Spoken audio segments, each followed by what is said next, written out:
শুক্রিয়া আল্লাহর দরবারে বর্তমানে সাত বান্দার কাজ আজকে মোটামুটি কমপ্লিট হয়ে গেছে। মাশাআল্লাহ মাশাআল্লাহ, দেখুন আল্লাহর বড় লাখ লাখ শুক্রিয়া আদায় করলাম।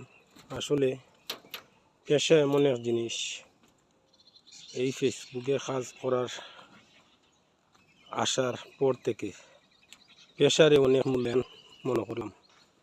শুক্রিয়া। দেখেন ডিজাইনের কাজ, দেখেন মোটামুটি টপ পালানো শেষ হয়ে গেছে সবার, এখন বান্দা উঠতেছে। আল্লাহ মাশাআল্লাহ,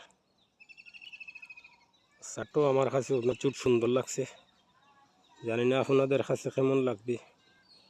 যদি শার্টটা বান্দা সুন্দর হয়ে থাকে তাহলে কমেন্টের মাধ্যমে জানিয়ে দিবেন শার্টটা সুন্দর হয়েছে। এই দেখেন রডগুলো একবারে টাকু বরাবর সোজা, কোনো বেশন নাই। মাশাআল্লাহ।